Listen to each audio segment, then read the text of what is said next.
السلام علیکم ورحمۃ اللہ وبرکاتہ۔ نحمده ونصلي على رسوله الكريم، اما بعد فاعوذ باللہ من الشیطان الرجیم، بسم اللہ الرحمن الرحیم۔ انما جزاء الذین یحاربون اللہ ورسولہ ویسعون فی الارض فسادا ان يقتلوا او يصلبوا او تقطع ايديهم وارجلهم من خلاف او ينفوا من الارض ذلك لهم خزي في الحياة الدنيا ولهم في الآخرة عذاب عظيم۔ صدق اللہ العظیم۔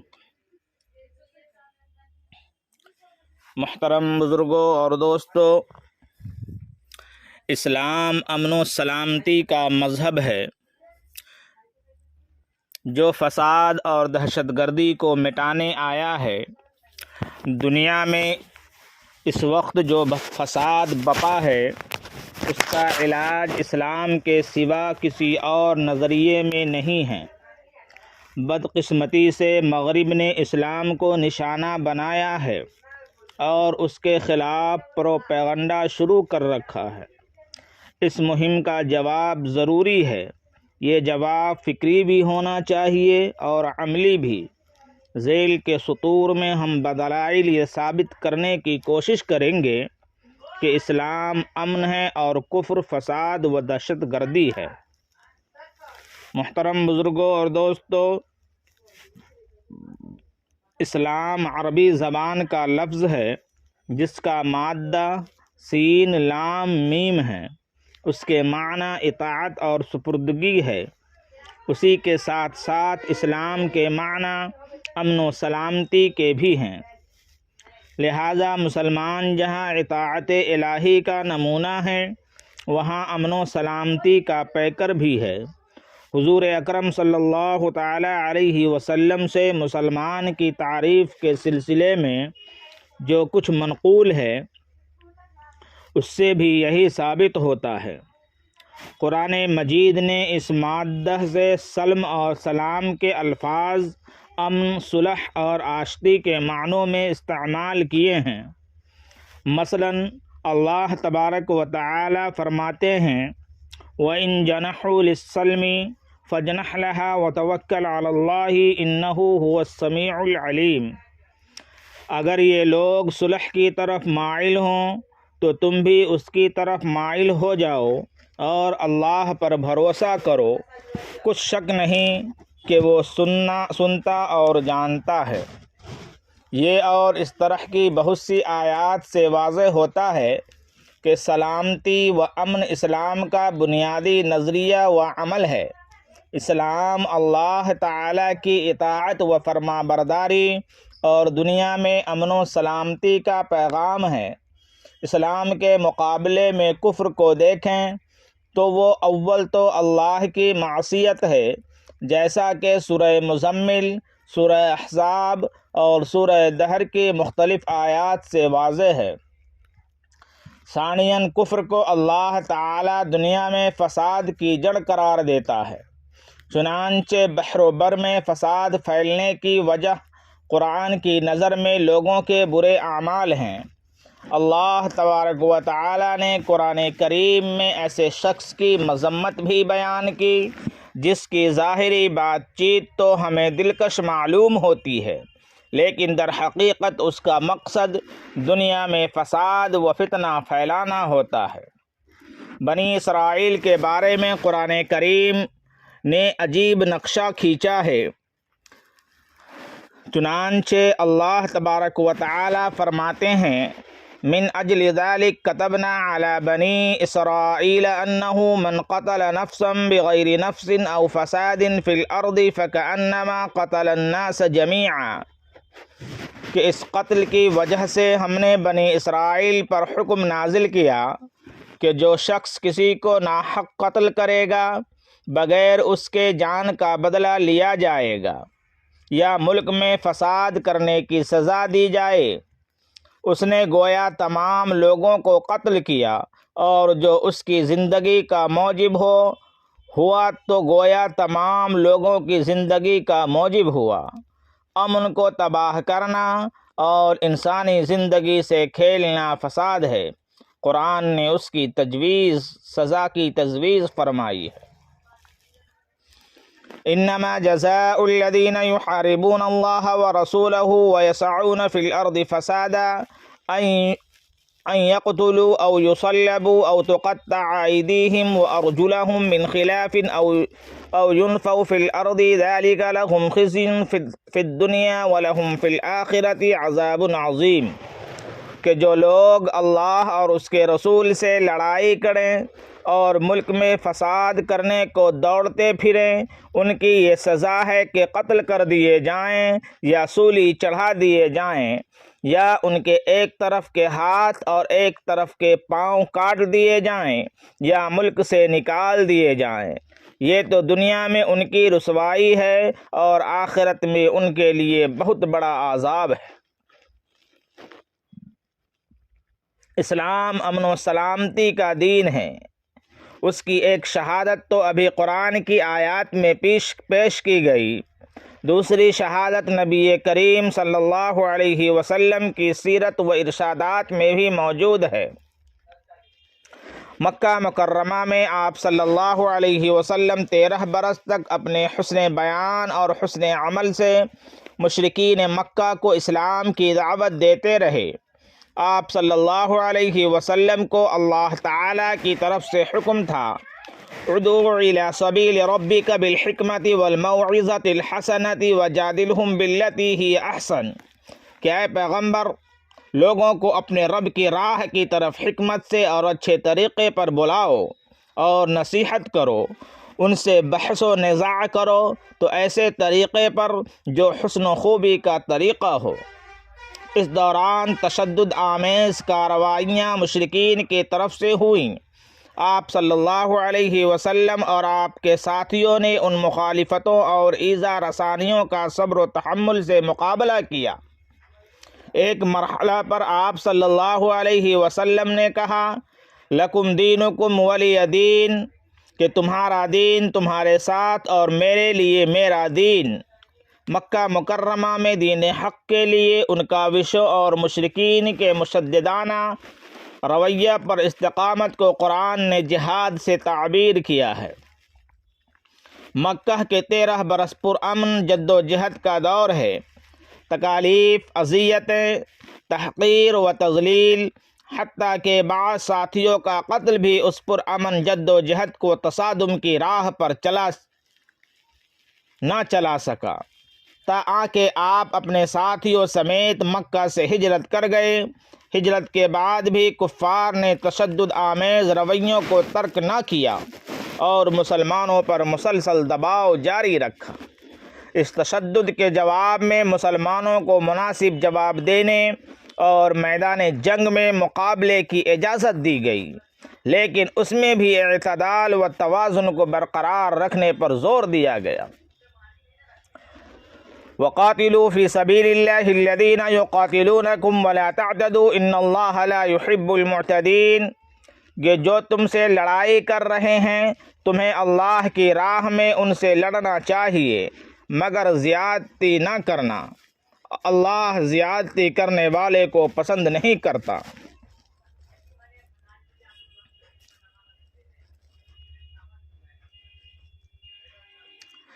اس میں واضح طور پر یہ دکھائی دیتا ہے کہ کفار کی جنگی سرگرمیوں کے مقابلے میں یہ اجازت دی گئی۔ آیت کے الفاظ ہیں، أذن للذين يقاتلون بأنهم ظلموا وإن الله على نصرهم لقدير الذين أخرجوا من ديارهم بغير حق إلا أن يقولوا ربنا الله ولولا دفع الله الناس بعضهم ببعض لهدمت صوامع وبيع وصلوات ومساجد يذكر فيها اسم الله كثيرا وَلَيَنْصُرَنَّ اللَّهَ مَنْ يَنْصُرُهُ إِنَّ اللَّهَ لَقَوِيٌّ عَزِيزٌ، کہ جن مسلمانوں نے لڑائی کی جاتی ہے ان کو اجازت ہے کہ وہ بھی لڑیں کیونکہ ان پر ظلم ہو رہا ہے، اللہ یقیناً ان کی مدد پر قادر ہے۔ یہ وہ لوگ ہیں کہ اپنے گھروں سے اس بنا پر ناحق نکال دیے گئے کہ یہ کہتے ہیں کہ ہمارا پروردگار اللہ ہے، اگر اللہ لوگوں کو ایک دوسرے سے نہ ہٹاتا رہتا تو صومع گرجے، عبادت خانے اور مسجدیں جن میں اللہ کا بہت سا ذکر کیا جا رہا ہے گرائی جا چکی ہوتی۔ جو شخص اللہ کی مدد کرتا ہے اللہ اس کی ضرور مدد کرتا ہے، بے شک اللہ تو توانا اور غالب ہے۔ اس مسلم تصادم میں بھی صلح اور امن و آشتی کو پیش نظر رکھا گیا۔ اگر دشمن صلح کی راہ اختیار کرے تو مسلمانوں کو بھی اسے اختیار کرنے سے گریز نہ کرنا چاہیے۔ چنانچہ فرمایا وَإِن جَنَحُوا لِلسَّلْمِ فَاجْنَحْ لَهَا وَتَوَكَّلْ عَلَى اللَّهِ إِنَّهُ هُوَ السَّمِيعُ الْعَلِيمُ کہ اگر یہ لوگ صلح کی طرف مائل ہوں تو تم بھی اس کی طرف مائل ہو جاؤ اور اللہ پر بھروسہ کرو، کچھ شک نہیں کہ وہ سب کچھ جانتا ہے۔ جو غیر مسلم مسلمانوں کے خلاف جارحانہ رویہ نہیں رکھتی ان سے حسن سلوک کا حکم دیا گیا۔ فرمایا کہ جن لوگوں نے تم سے دین کے لیے جنگ نہیں کی اور تم کو گھروں سے نہیں نکالا، اللہ اس سے نہیں روکتا کہ تم ان کے ساتھ احسان اور بھلائی کرو اور انصاف کے ساتھ پیش آؤ، کیونکہ اللہ عدل کرنے والوں کو محبوب رکھتا ہے۔ حضور اکرم صلی اللہ علیہ وسلم کی جنگی سرگرمیوں کا جائزہ لینے سے پتہ چلتا ہے کہ یہ جنگ کفار کے جارحانہ رویوں کا جواب تھا۔ مشرکین مکہ کی جارحیت تو واضح ہے۔ جہاں تک یہودیوں اور عیسائیوں کا تعلق ہے تو یہاں بھی حضور اکرم صلی اللہ علیہ وسلم کے اقدامات ان کے جارحانہ کارروائیوں اور سازشوں کی وجہ سے تھے۔ شام کی سرحد پر واقع علاقوں میں عیسائیوں کے جارحانہ رویوں کے جواب میں سن 8 ہجری میں ایک فوج بھیجی گئی۔ حضور اکرم صلی اللہ علیہ وسلم نے حارث بن عمیر کو دعوت اسلام کا خط دے کر شرحبیل بن عمر غسانی کے پاس بھیجا تھا۔ اس نے حارث بن عمیر کو قتل کرا دیا۔ اس ظالمانہ قتل نے آپ کو جنگ پر مجبور کر دیا تھا۔ اس طرح آپ نے ایک فوج موتا بھیجی۔ اس واقعہ کو 1 سال بھی نہیں گزرا تھا کہ شام میں فوجیں جمع ہونے لگی اور مدینے پر حملے کی خبریں پھیلنے لگی۔ حضور اکرم صلی اللہ علیہ وسلم خود دفاع کے لیے نکلے۔ یہی اقدام ہے جس کو سورہ توبہ میں ذکر کیا گیا ہے اور یہی غزوہ تبوک کے نام سے مشہور ہے۔ حضور اکرم صلی اللہ علیہ وسلم کی سیرت قیام امن کی ضامن ہے۔ آپ نے فتنہ و فساد کو ختم کر کے امن کا شاندار اسوہ چھوڑا ہے۔ آپ صلی اللہ علیہ وسلم نے امن کا جو نظام متعارف کرایا تھا اس کے بارے میں فرمایا کہ اللہ تعالیٰ تمہاری ایسی مدد کرنے والا اور عطا کرنے والا ہے کہ ایک ہودد نشیں عورت مدینہ اور حیرہ کے درمیان یا اس سے بھی دور سے تنہا طویل سفر کرے گی اور اسے چوروں اور ڈاکوؤں کا کوئی خطرہ نہ ہوگا۔ آپ صلی اللہ علیہ وسلم نے خطبہ حجۃ الوداع کے موقع پر فرمایا بلا شبہ تمہارے خون، تمہارے اموال اور تمہاری عزتیں تمہارے آپس میں اسی طرح قابل احترام ہیں جیسے تمہارے یہ دن تمہارے اس شہر میں اس مہینے کے اندر۔ پھر آپ نے اسے بار بار دہرایا۔ مسلم اور مومن کی تعریف کرتے ہوئے فرمایا کہ اس سے کسی شخص کو نقصان نہیں پہنچتا اور وہ امن کا ضامن ہوتا ہے۔ امام ترمذی نے حضور اکرم صلی اللہ علیہ وسلم کا یہ ارشاد نقل فرمایا۔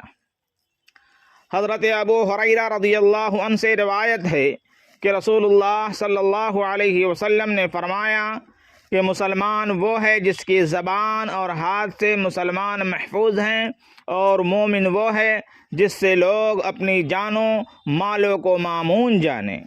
یہ احادیث نمونے کے طور پر بیان کی گئی ہیں، ورنہ کتابیں اس مفہوم کی احادیث سے بھری پڑی ہیں۔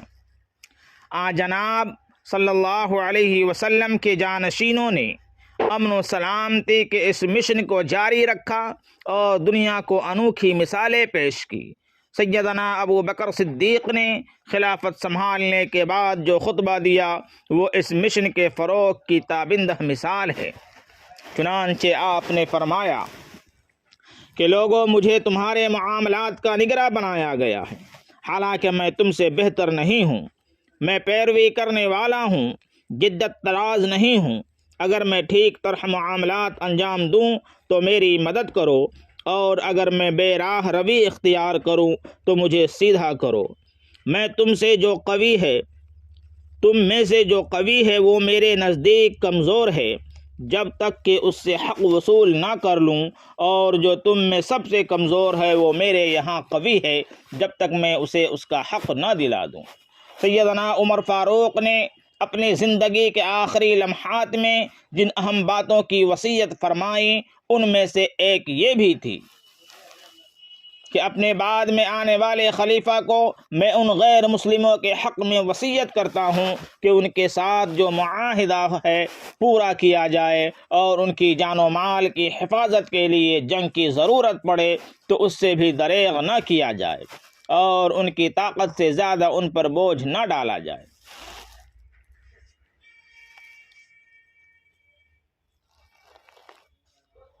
محترم بزرگوں اور دوستوں، خلافت راشدہ جو حضور اکرم صلی اللہ علیہ وسلم کی صحیح جانشین تھی، ایسا پرامن ماحول تخلیق کرنے میں کامیاب ہوئی کہ اسے عالمی تاریخ میں مثالی حیثیت دی گئی۔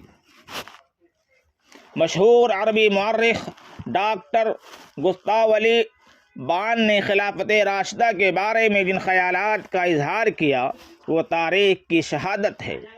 لکھتا ہے، خلفائے راشدین جن ملکی خوش تدبیری کو کام میں لائے وہ ان کی سپہ گیری اور فن حرب سے موقوف تھی، جسے انہوں نے آسانی سے سیکھ لیا تھا۔ شروع ہی سے انہیں ایسی اقوام سے کام پڑا جن پر سال ہا سال سے مختلف حکومتوں نے نہایت بے رحمی سے ظلم کر رکھا تھا، اور اس مظلوم رعایا نے نہایت خوشی کے ساتھ ان نئے ملک گیروں کو قبول کر لیا جن کی حکومت میں انہیں بہت زیادہ آسائش تھی۔ مفتوح اقوام کا طریقہ عمل کیا ہونا چاہیے نہایت اور صریح طور پر مقرر کر دیا گیا، اور خلفائے اسلام نے ملکی اغراض کے مقابل میں ہرگز بزور شمس دین حق کو پھیلانے کی کوشش نہیں کی، بلکہ بعوض اس کے وہ بجز اپنے دین کی اشاعت کرتے، وہ صاف طور پر ظاہر کر دیتے کہ اقوام مفتوحہ کے مذاہب و رسوم اور اوضاع کی پوری طرح سے حرمت کی جائے گی، اور اس آزادی کے معاوضے میں وہ ان سے بہت خفیف سا خراج لیتے تھے جو ان مطلوبات کے مقابل میں جو ان اقوام کے پرانے حکام ان سے وصول کیا کرتے تھے نہایت ہی کم تھا۔ محترم بزرگوں اور دوستوں، بیت المقدس کی فتح کے وقت حضرت عمر کا اخلاق ہم پر ثابت کرتا ہے کہ ملک گیر اسلام اقوام متحدہ اقوام مفتوحہ کے ساتھ کیا نرم سلوک کرتے تھے، اور یہ سلوک ان مدارات کے مقابل میں جو صلیبیوں نے اس شہر کے باشندوں سے کئی صدی بعد کی نہایت حیرت انگیز معلوم ہوتا ہے۔ اس وقت حضرت عمر نے منادی کرائی کہ میں ذمہ دار ہوں کہ باشندگان شہر کے مال اور ان کی عبادت گاہوں کی حرمت کی جائے گی، اور مسلمان عیسائی گرجوں میں نماز پڑھنے کے مجاز نہ ہوں گے۔ جو سلوک عمرو بن عاص نے مصریوں کے ساتھ کیا وہ اس سے بھی کم نہ تھا۔ اس نے باشندگان مصر سے وعدہ کیا کہ پوری مذہب کی آزادی، پورا انصاف، بلا رو رعایت اور جائیداد کی ملکیت کے پورے حقوق دیے جائیں گے، اور ان ظالمانہ اور غیر محدود مطالبوں کے عوض میں جو شہنشاہ یونان ان سے وصول کرتے تھے صرف ایک معمولی سا جزیہ لیا جائے گا جس کی مقدار فی کس 10 روپے ہو۔ خلفائے اسلام اپنے معاہدوں پر کس قدر مضبوطی سے قائم تھے اور عام لوگوں سے کتنا عادلانہ رویہ اختیار کرتے تھے، اس کا اندازہ اسی مصنف کے الفاظ سے کریں۔ وہ لکھتا ہے، اعمال اسلام اپنے عہد پر اس درجہ مستحکم رہے اور انہیں اپنی رعایا کے ساتھ جو ہر روز شہنشاہ قسطنطنیہ کے عاملوں کے ہاتھوں سے انواع و اقسام کے مظالم سہا کرتے تھے، اس طرح کا عمدہ برتاؤ کیا کہ سارے ملک نے بکشادہ پیشانی دین اسلام اور عربی زبان کو قبول کر لیا۔ میں بار بار کہتا ہوں کہ یہ ایسا نتیجہ ہے جو ہرگز بزور شمشیر نہیں حاصل ہو سکتا۔ اسلام دین امن و سلامتی ہے، لیکن اسے دفاع کا حق اللہ تعالیٰ نے دیا ہے۔ اگر کفر اسلام کو مٹانے پر تل جائے تو مسلمانوں کو اجازت ہے کہ پوری قوت کے ساتھ دفاع کرے۔ اس دفاع میں وہ حق پر ہیں تو اللہ کی نصرت ان کے ساتھ شامل حال ہوگی۔